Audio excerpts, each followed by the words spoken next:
Bartail has been one of the persons who's watched all the shows. I talk to him on a regular basis in the EverQuest Next IRC channel. What we saw with, Kunark for EQ2, you did those 400 quests, you did all the content, and at the end of it, the world wasn't changed. Yeah, I'm Phantom X. I do social media and write articles for EQ Nexus. For the Fall of Bastion, there was a very definite, okay, this is where your story is going to fit into the world.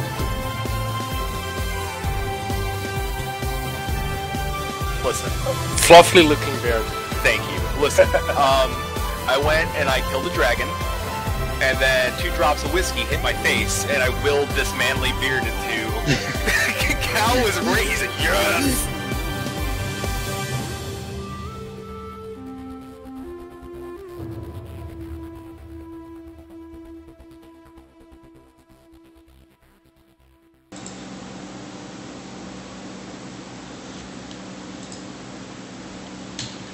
Hello and welcome! This is EverCast episode number 41, which we've called It's Got Dinosaurs. If this is the first time you're joining us, this EverCast is an EverQuest Next and Landmarks principally themed podcast, but because we all play MMOs and we all come from a variety of different MMOs, we occasionally bring in other MMOs to join the discussion, as long as we can find a way to relate them to EverQuest Next and Landmark. I'm one of your hosts. I am Tanlin. With us are the other 3 normal hosts of the show, and special guest today is Jathomis, going by Oakmiser, who is an EverQuest 2 hardcore player, because there's an EverQuest 2 expansion out that's been out for about, 2 weeks now? The Altar of Malice. We figured we'd bring on someone from that community and talk a little bit about EverQuest 2. I almost said EverQuest Next. Wishful thinking. I know, we're only 2 years out, I think, Tana. Any day now. Jared, Oakmiser, go ahead and introduce yourself, now that the cast knows your name. Well, I'm Oakmiser. I've been playing EverQuest 2 since it launched. I am hella enjoying this new expansion. Can't wait to tell you some of the stuff about it. And you are part of a guild that you wanted to plug. You can go ahead and plug that now, feel free. Yep, part of Rose Bear on the Butcher Block server, accepting everyone, come any level. I'll help you power level. We'll have a lot of fun building this guild up from the ground up, and it's just been great. You hear that, Tamlin, Flatus, and Kailas? I heard. I got it. The last time somebody tried to power level me, they got me killed. Chewing it. Yeah, I might not be the best power leveler. Oh, come on, Angie. You can tank this. It's okay. You've never tanked an EverQuest 2 before, but I promise you're not going to die. Die. The ruins of Arsoon, Jared. And they had to be level 20-ish, and I'm like, oh, it's okay, because my 90 illy mentored down will just blow through it. No. We, all got one-shotted the second we entered the zone. Then we tried again, we got one-shotted again. And it took us an hour, I think, to actually get in the zone. It turned out to be a mess of a night, so, yeah, I would not recommend letting me lead you on your power level dreams. Not at all. It was fun, though. I'm probably gonna, because the SOE Live, all the SOE Live attendees got the expansion. I am probably going to log in and try it out, because I know the Warlords of Draenor has been out for 2 weeks and I'm already kind of bored with it. I'm not fancy enough to get free games. I also have Altar of Malice. I should play it. Oh, you guys should. I have one of the, what was it, a free, was it an 80 that they gave you, or an 80? See, and that's what the thing is, I have to make sure that... Yeah, I have a free heroic character. I have to, I have all that station cash. I can do a server transfer. That's how you can do server transfers, right? You can use your station cash. Correct. Alright, well, I know I have a level 85 when they were doing the heroic character giveaway thing, and so I just have to transfer it to, or make sure that it's on Crushbone. Mine is on Crushbone, because I love them. Well, then that's probably where mine is. No, because you hate me. That's right. You heard it here first. Oh no, this isn't the first time people have heard that, I'm sure. It's only a game. So, EverCast news. I believe we have some ECast news. Yes. Yeah, we have so much EverCast news. So first off, to start off with, we are principally founded around the SOE family of games, right? Like I came from Vanguard, Chewy came from PlanetSide 2 and EverQuest 2. H1Z1, they announced the date that they're announcing the date of the early access. So tomorrow, check your Twitters, check your Facebooks, check your Reddit, check your official forums. We'll know when we get to play H1Z1 starting. We lost Kylest. On Monday, we will know when we can play H1Z1. It's so interesting because if you've been watching the Reddit community on H1Z1, it's basically a troll board full of people who are just yelling that it's taking them so long. Because if you remember, the game was announced in like January of last year, and he was like, oh, 2 months? I think it was around that time. Anyways, it was like first or second quarter of the year. He's like, just a few months and we'll get you back. H1Z1's going to launch early access, and it's been silent lately. So everyone's been running around on the boards, and I'm thinking that's why he made that announcement. But then said, give us a couple days, because I think he's going to come in first Monday morning and be like, so guys, when's early access? When are we launching this game? They're just going to have to say it right there. I bet you it's something like that. That would be. It doesn't seem planned. I don't know. Right. Well, H1Z1, the keynote, they said that the early access release was imminent. I don't know what exactly they meant by that, but... but hey! The next information is imminent. Eventually it'll come. They keep saying that word, but I don't think they know what it means. Alright. Fair enough. But yes, that's really cool. I'm excited. That game looks awesome. Yeah, so you have to apologize that we lost Kylest, and she is trying to get herself back. Doing what she does. Could we try adding her back to the call or something? I got it. Already coming back in? On it before you can ask. Awesome. Okay, so other H1Z1 news. EverCast news. I thought that we would take a moment to appreciate the passing of a video game console legend. Ralph Baer was the creator of the first video game console. It was the Magnavox Odyssey. He passed away yesterday at the age of 92 years old. We always like to give tribute to like the people that have put us in the position that we're in now. Like when Gary Gygax passed away, like among my friends, we all took a moment to reflect on like what would the world be like without Dungeons and Dragons, because Gary Gygax is the person who gave that to us. Ralph Baer is the person who gave us the console. Now, there probably would have been a console sooner or later, but he was the first. He was the visionary who had that in mind. So I'm sure you'll see it as trending, and just like, hey, where would we be right now? Ask yourself if there were no video game consoles, like no video games. There would be no EverCast. It would be a sad world. I'd be reading a lot more books. I might have gotten better grades in school, actually. Oh yeah, me too. My book might have been finished if it wasn't for video games. I might, be doing more creative stuff. On the other side, though, I never would have met people like you guys. I never would have been able to enjoy life, I don't think, as much. Because even though I was having fun playing soccer and being outside as a kid, there was nothing like logging into EverQuest, or nothing like playing my favorite game and meeting people. So, fantastic.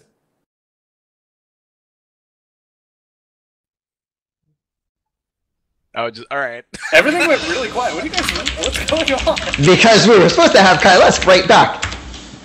Well, I'm kind of playing EverQuest 2 at the same time, You so... can't play EverQuest 2 while on a podcast. What are you doing? Shame on you. It's that good. This X-Pack is that good. Well, I mean, Cameron, while you work on things with Kylest, do you want us to kind of jump into EverQuest 2, or...? No, we We have more news. we have more news. Yeah, we have more news. Why can't get that figured out? I'll take lead. There's nothing for me to figure out. Why are you guys asking me? Like, I don't know. It's hard. Hashtag blame Tanlin, I think, is what's going on right now. All right. Well, next on the news though is Industry Icon Award was given out to Kevin and Roberta Williams, of the creators and of CR games and the King's Quest games. And for me, growing up, those games were a lot of my youth. We're playing King's Quest games on PCs in school and stuff like that. They were point-and-click adventure games, and much like Ralph Baer, who gave us the console, Kevin and Roberta Williams gave us, the early iteration of fantasy point-and-click adventure PC games, and they were recognized for as industry icons at the Game Awards over the weekend. So congratulations to them. And the new King's Quest game is coming out next year. And it's coming on floppy disks. It's everybody has to go get a little floppy disk to install it. And, yeah. But no, it's coming out. They did a little preview video of it. It looks really good. Some of that old school click adventure game, and those are always fun to get back into every once in a while. Just they're both brain teasers, and the King's Quest games always kind of told a fun little story. So set in a fantasy realm. So. Someone said I have USB 3.5. Well, right. What used to take like a stack of discs this tall. I mean, even if you couldn't just like get a USB 3.5 drive, you could just put it on a thumb drive for like, dirt cheap and just throw it in there. And last but not, next we also have the schedule for our holiday schedule. Yeah, our holiday schedule. Our next show is December 14th, and then we will be on break for the holidays. And then our returning show will be January 4th, and we will kick off 2015 EverCast style. And as we make our way to episode 50, a big landmark for us. No pun intended, but if you want to take it. Also, next episode is episode 42. So, don't panic. I swear, I hope one person in chat gets that. Just one person. I almost did it, and I was like, oh, that was clever. I got, oh my goodness! Now she just needs to make her way back into TeamSpeak, and we'll be able to hear her. Yeah. Except she looks frozen up on my screen now. She does look frozen up, yeah. Either that, or she's got a look of permanent surprise. That's been like every episode of the EverCast show is constant looks of surprise from all of us, because we never really know what's going to happen, it seems. From day to day, every EverCast show is different. Whether it's last minute preparation, mostly due to our collective, not Tamlin. Tamlin's always the one who's on top of things. But, Oh, no. We were good. I was solid. Everything was written out. We were good. So I think she's back in voice. I'm here in voice, but not in video. No, she never leaves voice because through the trickery of audio magic, as long as people can hear me, they can hear her. Her computer could be turned off. That's cool. You guys couldn't hear her though. It'd be weird. Sometimes you don't notice you either. It's true. Well, welcome back. Fantastic. Thanks. Flyers. Any more news today? Yes, we also have something else. At Able Gamers was DDoS last night, and they were doing a. Actually, I think Tamlin had. I'll do this. Yeah, I follow Able Gamers on Twitter, right? And so last night they were tweeting out that they were getting DDoSed, and I don't really care to figure out who's doing it or why they're doing it or anything like that. But today they tweeted out that for those asking, their PayPal donations is donations@ablegamers.com. This is the spirit or the time of year for charity, for the spirit of giving, for those feel good time of the year, right? And so I just thought that hey, they're getting, DDoS last night. That their donation through PayPal is donations@ablegamers.com. If you have a few bucks and you're looking for a way to make games better for those least represented in society, go ahead and do it. And I think that was it for ECast News, unless anybody else has more. More in ECast News. I have my video back. Thank you. Goodbye. Looking good. Oh, yeah. Bonus points right there. I do want to add that there was a PS Experience event this weekend for the 20-year anniversary of PlayStation. Congratulations to Sony on 20 big years. Also, that there has been an announcement that PlanetSide 2, if you are a PlanetSide player, PlanetSide 2 will be submitted for a PS4 beta test this month, and we should see the client somewhere in January. So you can sign up right now to beta test on the PS4. Vanu forever.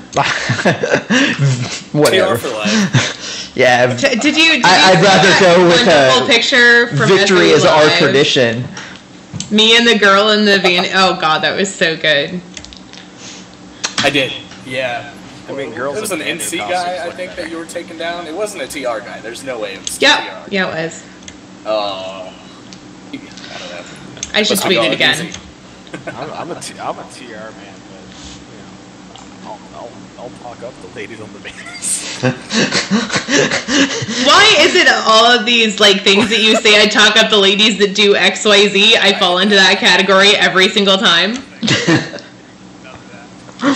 Why did my camera freeze up on Derp Face? Oh my God, I've had to freeze up on Derp Face.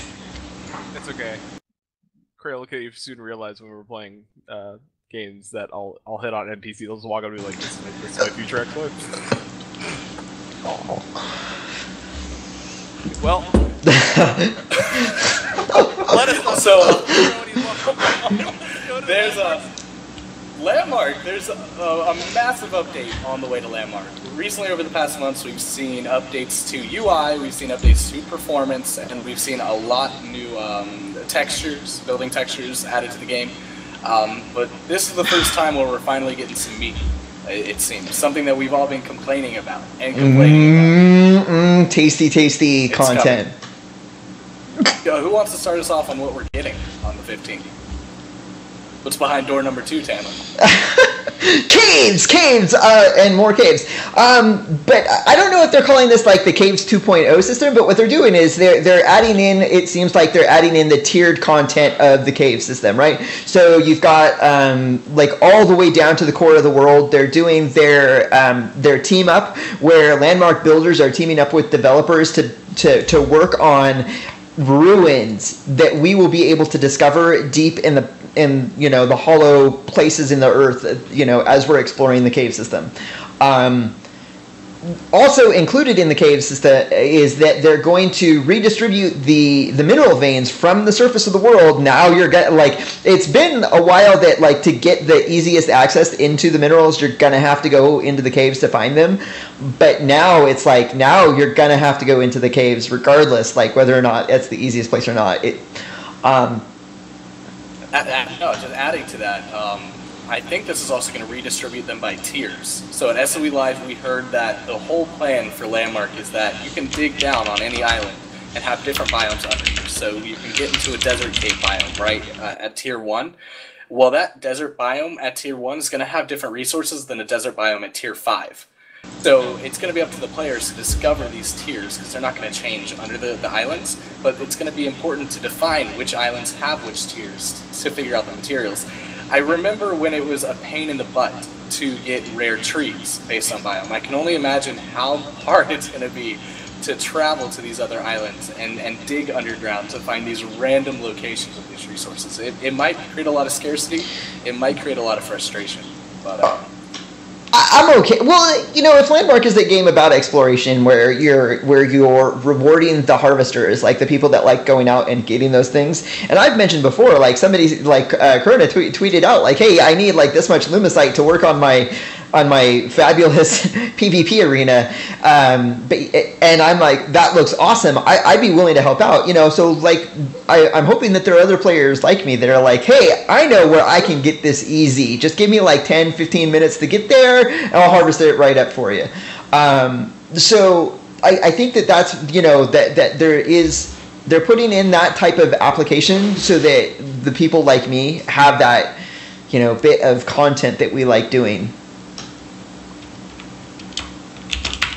And I guess next ticker on that, I don't know if it's next on the blueprint, I'm not looking, but the ley line system could actually drastically help the frustration. Yeah, that's... The ley line system's going into Landmark, that's fantastic. That means you're going to be able to have teleportation spires across the continent. So instead of always teleporting to the middle of the continent and running like a madman across the deserts or the mountains, jumping and dying to your death like I do a lot, you're going to be able to teleport to the different corners. And not only that, but teleport underground. Because we're going to have such massive content underground now that's automatically generated, procedurally generated, that we can actually have teleportation spots underground, so you don't necessarily have to start digging at Tier 1 to get to Tier 5, and I think that's pretty cool. Yeah, and I don't know if they've necessarily been clear on how the ley line system's going to work. Like, do I get to make my own ley line system, or is that like a community, like where the community comes together and they have to build and support the ley line system, or the developers put in the ley line system and we just use it as players? Because I can see where the advantages and disadvantages of all three of those different, how we get ley lines into the world. Honestly, in my opinion, I'd love to have me as a player build my own ley line system so that I can be like, hey, I know from experience that if I need this material, this is the best place that I know where to find it. So I throw down my marker and then I'm like, okay, I need it. Now I just port right there and away I go. That's a great point. The only thing that I can see being weird is they're talking about possibly having earthquakes that will change the content under the ground. So the tiers will remain the same. It'll always be a Tier 1 desert, but since it's procedurally generated, even these ruins that they're putting down there, with a click of a button, they're supposed to, the plan is to be able to change the content under the ground. So you could dig in one spot 1 week and dig in the spot a second week and have different content for you available without going anywhere else. At least that's the whole idea. Whether it's going to be in right away or whether it even works out that way, it's cool, but I'd love to see players have a say where these kind of spires build up. At the same time, I guess they might have to be building them often, but that could be kind of cool too, right? Oh, there's been a giant earthquake, we need to go make another ley line underground. Right, or even like a personal ley line system, right? Like you establish your ley lines, right? There's an earthquake and all of a sudden you try using your teleport and they're like, and it reports back to you like, no, the other end of your teleport is no longer accessible. You've lost it. That would be really cool. That would be fantastic. It would actually feel like a game where I needed community a little more. But vendors are coming, right? Yes, that's what they say. They put claim vendors, and that's it. Claim vendors, 2 words. That's all we've got. And so there's again, like, one of the things I've been asking for is a currency, or like a player economy, like if I make something, can I put it on my vendors, or is it a vendor that sells, what does it sell? How does it sell it? Do I use copper voxels as my form of currency? We don't have any of that, and so we're going to have to find out when we log in. That's a great point. I could imagine maybe we have to sell resources to the vendor to get the currency coins if they did add that in, and then we could spend those currency coins. I don't know how else they'd introduce it into the economy, but I think it's cool that maybe we'll be able to actually have some economy a little bit. Yeah, I can actually specialize in something. Kylest is crazy at crafting in that game. Tamlin's usually the crafter, but Kylest like boosted to max level. So she could actually start selling goods too, and we're going to be seeing a shift in how we collect props. The recipe system's going to be going in, I believe, on the 15th too, so that means as a crafter, you're going to have to find these recipes to start crafting the items. It's not going to be just everyone can craft them right away, so that creates specialization. Right. That's one of the bullet points on the mega patch notes, is that the new weapons, armors, and accessories may need to be found out in the world before you can make them. So again, just like the outfits, right? They keep saying about the outfits, like, hey, if you've got one and you want, or like the holiday outfits, there's 3 of them, right? And if you want all 3 colors, you only get one but you can trade with your friends for the ones that you don't have. And it's kind of like, well, maybe if you get one blueprint and then you get a second one, now you have something that you could leverage on the market and be like, okay, well, I have this other one, who wants it? Or, alternately, you don't have it, but you want it and someone has it. Now, we've got now, like, let's see the exchange between players happen, so that there's that need for communication and that need for economy. So and we just actually be talking to people in London, right, and I'm going to see a random build that I think is awesome. Right, and yeah. We totally glossed over, like, of course, with the mega patch, new weapons. There's the crescent-bladed broadsword, not longsword, broadsword, obsidian daggers, a dark steel sword and shield, and the lucent wand. The new armor, which would be the dusk mail, the volcanic guard, and the prismatic raiment, along with the harness of torment. Who does not want to wear a harness of torment? Like, just let me. Well, I absolutely want to wear that. I think I've been to that club. I know I've been to that club. I know I have too. It's called the Heretic. Oh man. I wasn't gonna name the club, but I know I've been to it. So, babe, you know, these are Poor Flatus. Oh my god, look at Chilina's face, he's all red! No, I'm having weird camera issues tonight. I'm not really sure. Liar! You went from Smurf to red? Oh, don't give me... See, look at him! Yes! So, once upon a time, Chilina challenged me to make Tamlin blush on camera. Oh boy. I think that I have done my job by making Chilina blush on camera. But we still have to see Tamlin blush. No, we don't. I don't know what could happen.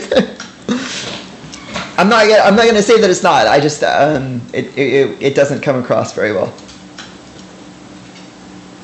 So other than that, like the other major things, okay, we talked about the new armors and the weapons, right? And that we're gonna have to find them out in the world. The most exciting thing for me though is just like building the hammers and the axes that we use now when we're crafting and for harvesting and whatever, is that can we upgrade these weapons? Are they going to give us the green quality one when we make it with our pattern, right? Or we can, you know, maybe get the, it proc into a blue quality one while we're making it. And then we can use all of those upgrade resources that we have and make it into, you know, it's not just, you know, the crescent bladed broadsword. I've upgraded mine into a legendary one. You know, this is where I get a little bit more excited because, you know, it's not, there's PvP where everybody's equal, and then there's PvP where you have like the equipment equipment advantage. And then, of course, because they're putting in monsters, and who doesn't want to kill monsters faster and more explosive than your friends? I'm excited to see the monsters that are actually going to come. Like, what is combat going to be like against the monster? Because we've seen PvP. It's really sluggish. It's really bumpy.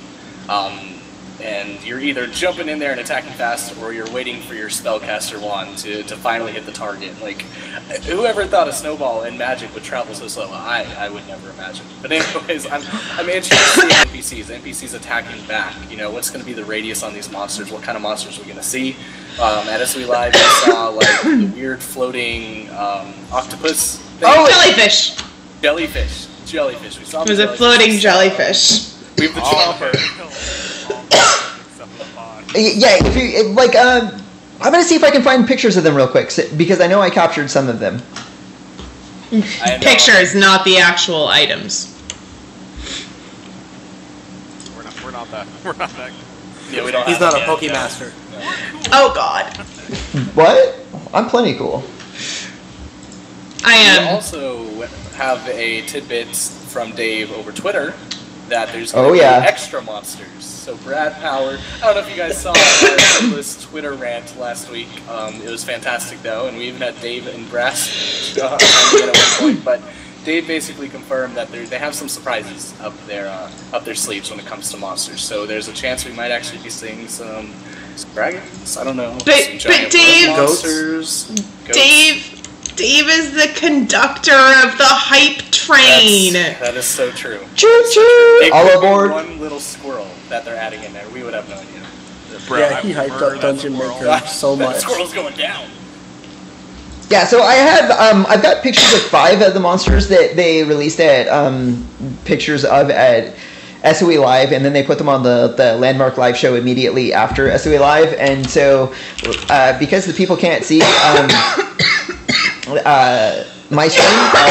I'll talk you through it. The first one is the glowing, exploding mushroom thingy. Remember, it was the burster. And then the next one is the chomper. It looks like Seymour from the Little House of Horrors. Little Shop of Horrors. Oh no, Seymour wasn't the name of the monster. Seymour was the name of the star in the show. Yeah. And then the other one is the floating eye thing that looks like a jellyfish. And then the other one is the plant that has all the barbs on it. It looks like the spitter, whatever. Scorpion. It was like the scorpion plant or something like that, because all of the barbs on it look like scorpion tails, and so it like can reach out and mess up your day. Scream monster to me at all. Like, these are just like environmental hazards. Is basically what they are. You're either gonna have to dodge them or you're gonna have to attack them from afar. I don't know how they're gonna fight back. It's a plant. So right. I wonder if we're actually gonna see some real mobs. Maybe they're like Pokemon. And then maybe. And then walking on the ground. And then the last one is the three wisps. It looks like a light wisp, a shadow wisp, and then a fire wisp. And then because of the looking at these again fresh, it reminds me of the keyword system that is also coming soon. And let me check the patch notes to see if it'll be in the mega patch on the 15th. But like the fire will-o-wisp, I wonder if like it's going to have a different keyword, even though it's got like the same model and the same look as the other wisps. If it's going to be different, like the strategies that you're going to come up with to combat with that wisp will be different than the other wisp. You would think it'd be weaker towards like cold damage and stuff. Right. Okay. Yeah, just to confirm, I mean, the basic keyword system was implemented last patch, or the patch before that, but for the 15th, it doesn't say they're going to add anything to it as of yet. That's right. I was looking at that. Because they added in a couple more armor pieces. They augment your fire damage and your cold damage and that sort of thing. All right. So, couple more patch notes to keep on the hype train. Graveyards. I would like to point out that if Dave were here, he would yell at you. They are not patches; they are updates. Oh, I am so sorry. We call it. Maybe we shouldn't have called it the mega patch. In like the maybe we should have called it the mega. I pointed this out earlier, but nobody listened to me. Oh well. It's the voluptuous update.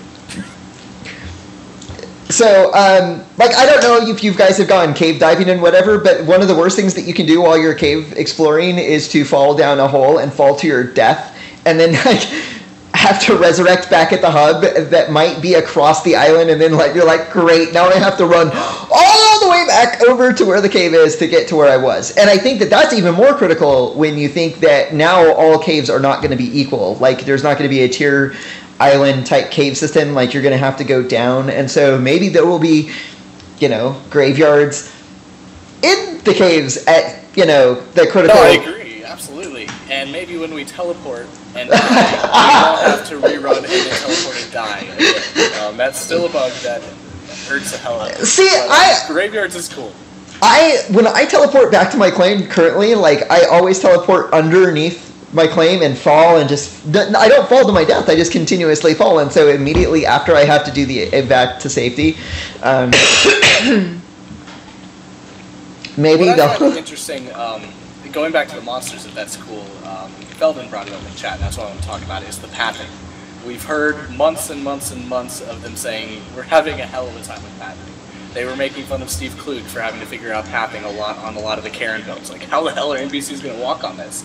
I wonder if we're just going to see floaty plants and things that don't touch the ground, or if we're really going to see something that interacts with blocks of terrain. Oh, that's a key thing. Like, I wonder if like all of the monsters that we're going to see implemented in the mega patch are going to be ones that don't move, so that they don't have to have that. They don't have to have pathing figured out. Because you're right. It does say that they figured it out in the December 15th notes, but what does that really mean? Maybe we can see human mobs. Are we actually going to see a dynamic AI system too? That's something to question. Well, see, and that's... Are these mobs going to start thinking for themselves? They're plants and wisps. Are we going to see that in action? At SOE Live, they said that the ability to edit the AI will go in when monsters go in, because the two are going to be... The two are connected because when they put monsters in, you should be able to put monsters in on your claim, and if you put monsters in on your claim, you should be able to adjust how the monsters behave while they're on your claim, because on your claim you make the rules, like you dictate it. Now, whether or not that remains the same, I don't know. We'll have to wait until the 15th to find out. It's so funny that our show is the day before. Like, we're gonna be sitting there on Sunday, like, oh man, this is gonna be so cool, and then Tuesday's gonna come, and we're gonna be like, why don't we have a show right now? No. What was funny is that we saw they were talking about the mega patch, and they were talking about the middle of December, and we're like, awesome, we're gonna do our show we'll have a show right before, and we'll talk about it, and then we'll get it, and then we'll do a show right afterwards after we get to talk about it, and then it turns out that they're doing it on the 15th, which is the day after our next show. So we'll have to come back on the 4th of January and talk about it. But that gives us a long time to be able to play around with the new toys that they've given us. It's true.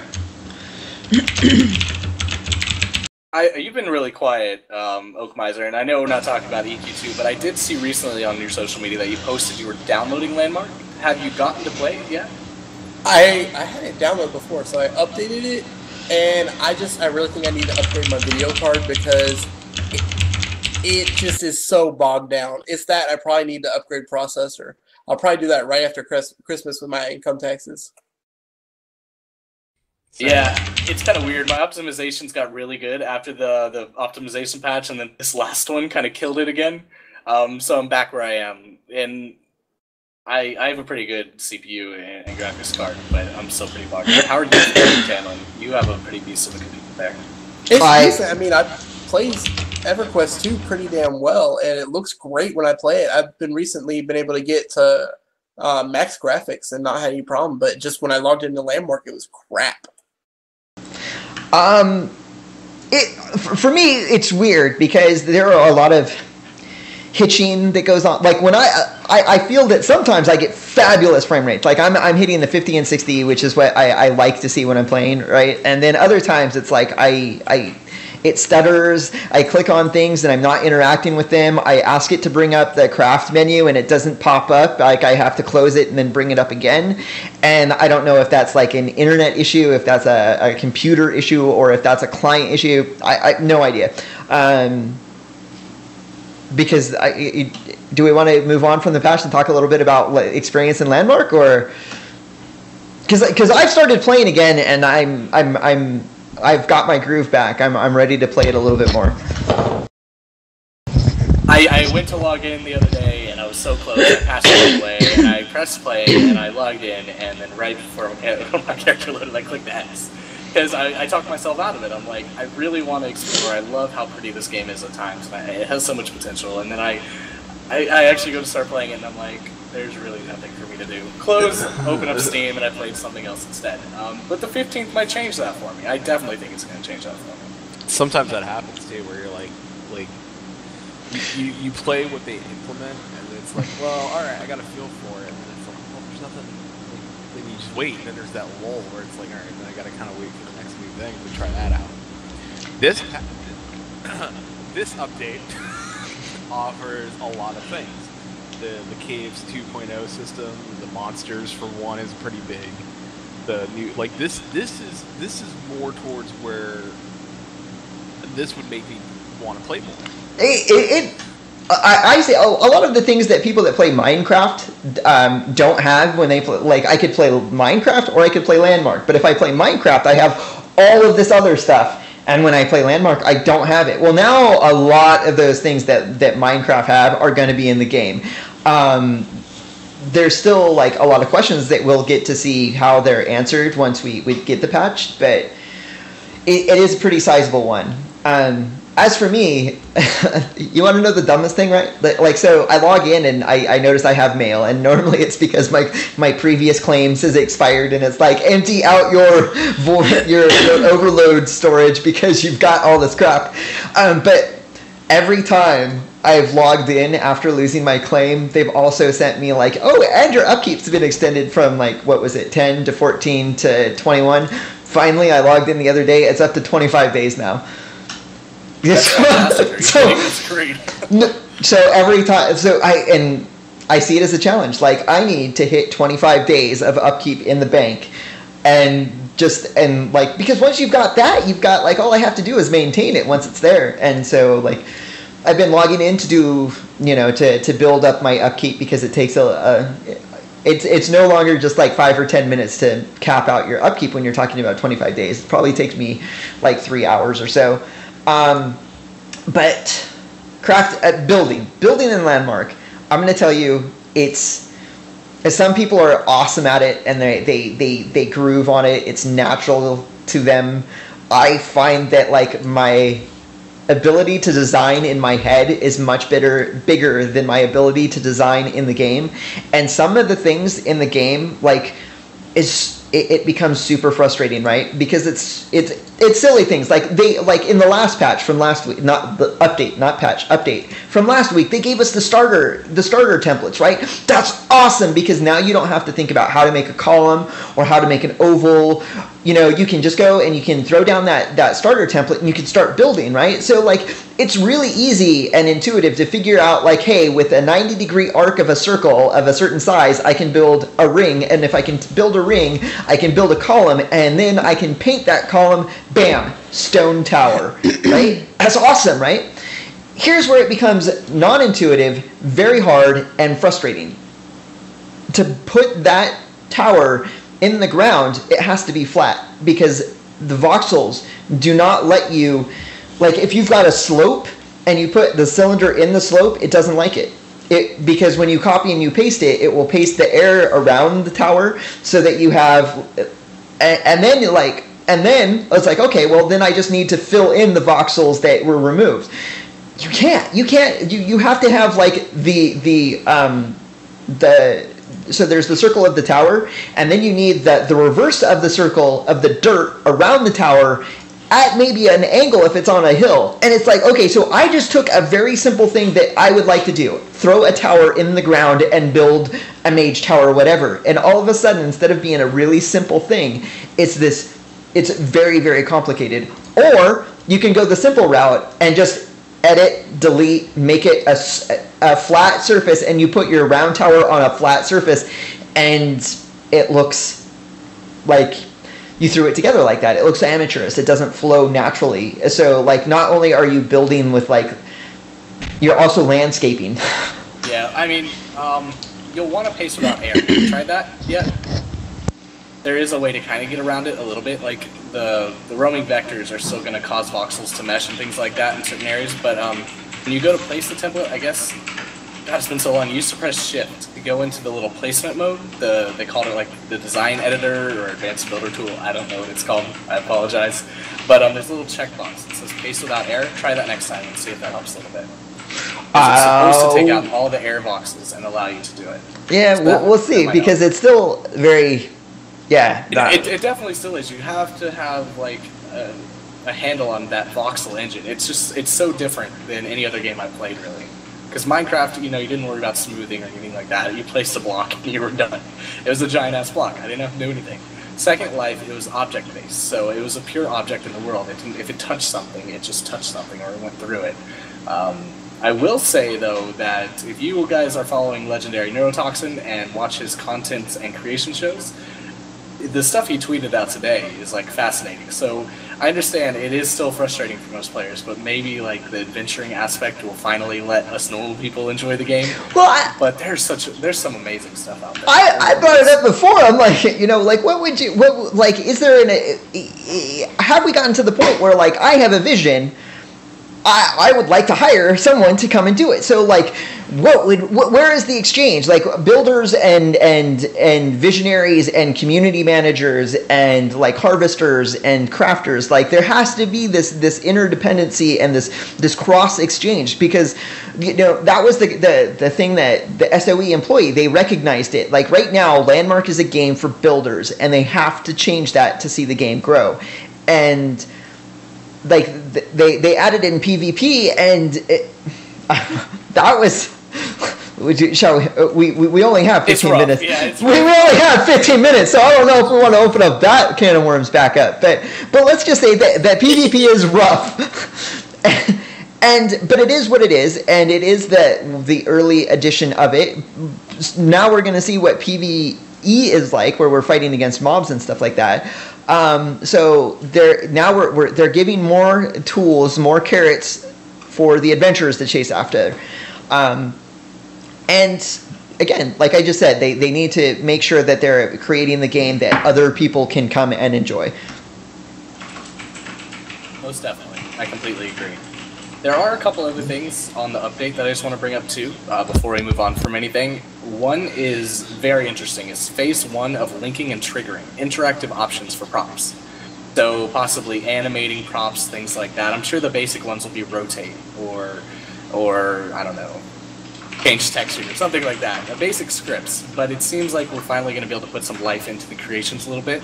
It doesn't seem like we're going to be able to animate voxels anytime soon, but it could be even like traps or door options, so I can click a button here and have the door raise up, all of Minecraft or all of the different creation games. So yeah, that could be really cool. Because right now, even with the beautiful builds, I go there and it's really cool for a minute or two, but then I'm like, okay, now what? Well, here's a perfect. Yeah, go ahead. Here's a perfect example. They gave us the mover, right? The floating platform that moves from one dock to the next dock. It's awesome, right? And like the people who know how to use it, they've done some pretty cool things with it. Like one of the easiest things that I thought to do with it, right, is like I built an office building, right, complete with windows, 3 stories, and you can use those movers to build an elevator in it, right? So you go in on the bottom floor, step on it, and it takes you up to the top, goes up and down, right?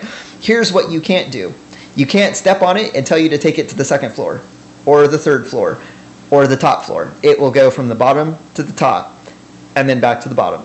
And so like those interactive props where you could be like, click up to floor 2 or up to floor 3, or if it's like this huge skyscraper that someone's built, like take me all the way to the penthouse, we're partying. You know, that sort of thing is a simple little thing of interactivity that makes a huge difference in a simple prop that they already have in the game.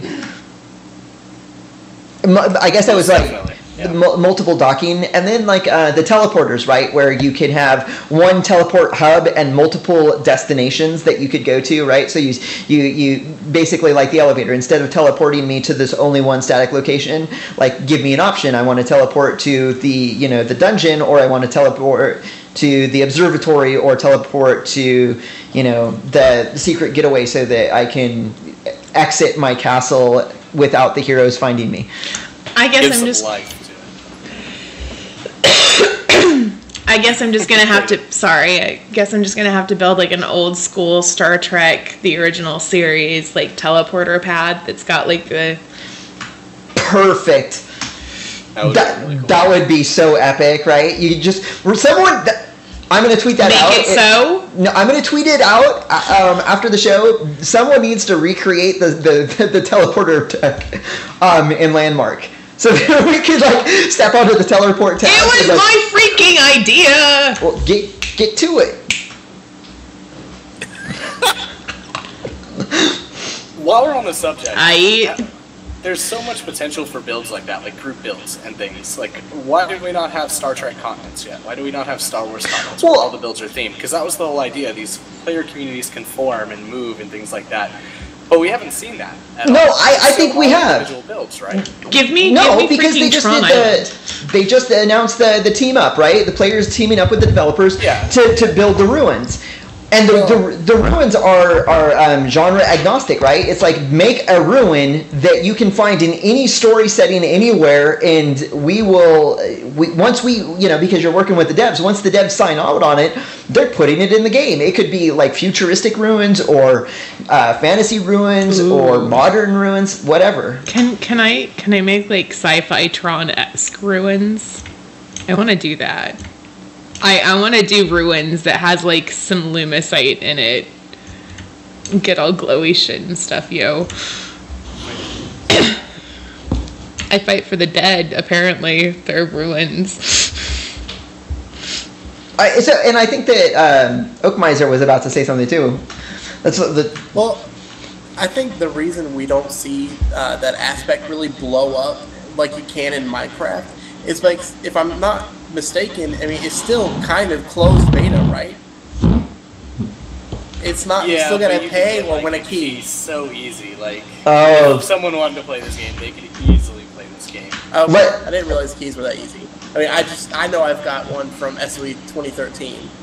Yep, and that's what, like, if you're watching the show right now and you want to play Landmark and you haven't had the opportunity to, tweet at us, email us, and we'll get you a 7-day code so that you can try out the game. It's that simple. And if you haven't played it, you really should. Because even though we're very critical, it has a lot of potential. It really does. I'd at least try it out. You might like it, you might not, but at least you can try it. I think a lot of it, talking about the communities popping up and things, still has to do with the fact that guilds don't mean a lot in the game, and that we don't have guild plots, or plots that can really connect. It's still so solo-based. Like, yes, I can team up with people, but I have to go way out of my way to do it. Yeah, and real quick. Yeah, because teleport to friend is so hard. So, as Legendary pointed out, that the team up with the developers to make the caves, it isn't new. It wasn't just announced. Like, it ends tonight, so it's been around for quite a while. And the second thing is that, and I think we talked about this in the show, is that the guild functionality of the game is very limited. Right now, all it is a custom chat channel and a name tag that you can throw up with your name. I would love to see so that on my claim, I have a permission level, right? And I can click a button that says all guild members of this rank and above have access to these permissions, so that it doesn't. So I don't have to go through and add them individually. It's assumed that if they're in my guild and they're of this rank, bam, they've got the permission. And then I was thinking some more on that, and I was thinking that. To borrow a little bit from Vanguard, like Vanguard had community housing, and before they put in their guild halls, because they didn't have guild vaults or guild storage. I don't know what they have in EverQuest 2, but in Warcraft they have like guild banks, right? Like you put it in there and you share it with the whole community. But Vanguard didn't have that at the beginning of the game, and they didn't have guild halls. So what they did is they allowed guild leaders to choose somebody's player housing as a guild headquarters, right? And I would love to see a guild leader in Landmark be able to flag a claim as like, this is guild headquarters, and then when people can contribute to the upkeep from their own upkeep page, right? So it's like, hey, I can I bring up my upkeep page and I can like pay for my upkeep, or I can help pay for the guild upkeep and the guild headquarters. And again, those are the sort of community things that I'd love to see, like where everybody in the guild is able to contribute, simple tools, that sort of thing. It works out really well in EverQuest 2, having the ability to just go to the guild hall door. And I know we were really low on status one time, and I hadn't used mine in forever. I was like, oh, I've got like 18 million. So I just dropped like 5 million, and that was good for us for like 3 months.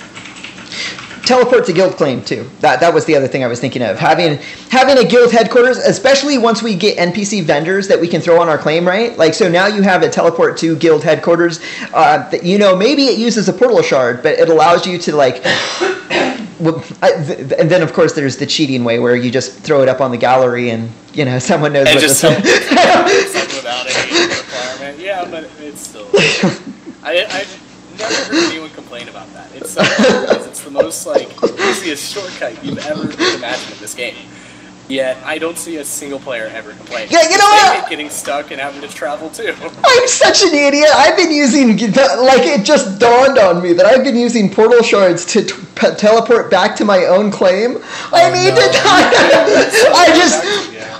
to add my claim to the gallery, and then I know what to search for. When I bring up the gallery, search for my claim, I'm going to check it out. Boop, and then and it doesn't use my claim or my portal shard. Why do I think of this now? It's okay. Going forward, now you can save portal shards unless you can start using them again. I don't know. I like the instant teleport across the world. It's a big ass world, and it takes a long ass time to travel across it. I don't have mounts yet. I can't jump in the air and fly like Superman, really, because I don't have the belt to Zephyr or something now. I played less than everyone. I got all the cool toys. Oh damn! Maximilian just wrote in chat that you can't teleport to your own claim. They blocked that. So what I'll do is because I have an alt account, I'll just do an alt account right next door. Right next door, and teleport to that one and walk over. Yeah. Speaking of cool toys, when I did log in for the short amount of time that I did before I got fed up with the lag, I didn't see this last time I was in, but when I hit down control, I zoomed forward. I was like, oh, that's cool. And I was like, why does that let me do that now? And I looked through my inventory, and it's like, oh, so this is that inventory-based abilities they were talking about. I thought that was actually a really cool addition. It is, and it's really cool in combat situations too, because now the boots you equip really kind of can change your playstyle a lot. I either want the boost or I want the boots that let me levitate a little bit, because if I have those, I can be an archer and fly through there shooting people. Like, there's a lot of different possibilities and stuff. I think it's cool to have a floating mage, even though I still hate the mage staff right now and it's super slow. And there's something really cool about seeing a floating mage come over you and start like throwing frost bites at you and start exploding you. Snowy goodness? I don't know the abilities are called. So bad. So bad. Do they start...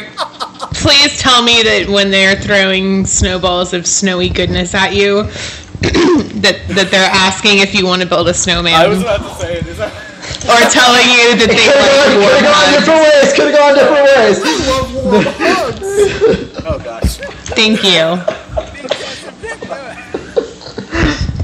Reefer, you are, I think that's your name. I'm not trying to say weed in the game, but Liar. Reefer, we have not gotten to the dinosaurs yet. When we get back from break, we'll be going into the EverQuest 2 expansion. Yeah, as a matter of fact, it's funny because I was just typing and telling all of the hosts that we have about 5 minutes before we go to break. Again, it's like a 7-minute break, and when we come back, we're diving into the EverQuest 2 expansion. So, final thoughts on the Landmark Mega update, not patch. I'm completely excited. I just hope that it's enough to sustain me longer than a couple weeks. PvP was such an awesome idea. I love traveling people's builds. The builders were doing some amazing things for a while, and then it died like a month later. So it's unbalanced. It didn't have updates quick enough. And they're doing this right for the holidays. So I'm always leery with SOE when they do this, because it means that nothing will be fixed. And they've done it a lot. Like, they have always, in the past, depending on the game, put out a major update right before the holiday break, and there's, like, no fixes for 3 or 4 weeks later. And you're stuck. Happy. I'm so happy there's not one planned before the winter break. Too. Yeah, I'm like, yes, all there is Frostfell. Oh, the PlanetSide 2 launched. They launched it in like November, right? And then they're trying to fix things. December comes. They take like a whole month vacation off. They be like pieces out, goes to some Hawaiian island somewhere, and then comes back. And the game's just, the forums are a mess. Reddit's a mess. It's a bad time. You guys aren't making me feel good about H1Z1 because I was hoping that the early access would be, but maybe it would come. Like I don't have a whole lot of vacation time, but it would still be nice to like have a couple of days off and like, oh hey, I got H1Z1 to play. Let's see what this is about. Shoot some zombies, and then I can just imagine if it's all buggy and stuff and no one's there to fix it, that would suck. Max the Million put in chat. We can't. It's hearsay, but he put that a developer told him. It could be possible that H1Z1's been ready to push the EA button ever since about SW Live. That they've kind of been in a state where they could have launched it already, and that they're just purposely choosing to add more because they don't want the negative kickback. It built up a lot of hype. That was unexpected, I think. Because they learned their lesson with Landmark. With Landmark, exactly. That's what I'm thinking. Yeah, that's a good possibility. Oh, you know, we could have been stuck in a zombie game with nothing to do. Look at Daisy's a perfect example. Like, why would you want to make another DayZ fiasco where you have nothing to do in game? That crafting system looks pretty cool. Like building fortresses and stuff like that in the persistent world. It looks pretty awesome. We're definitely going to have to gang up. Like, we're going to have our little clan. Even if there's no clan system in the game, we're going to have to find a plot, build it up together, and protect each other. Or kill each other. I don't know. We'll see what happens, I guess. Yeah, I'm cool with that. Until you go after my Twinkies, and then it's game on.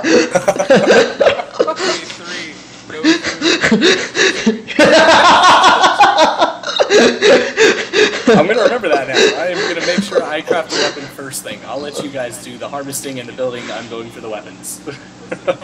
Listen, if fire's ready to roll first game, I'm lighting the whole thing up.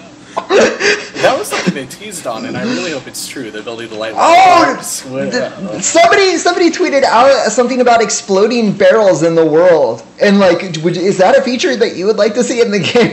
Like, exploding anything sounds like awesome.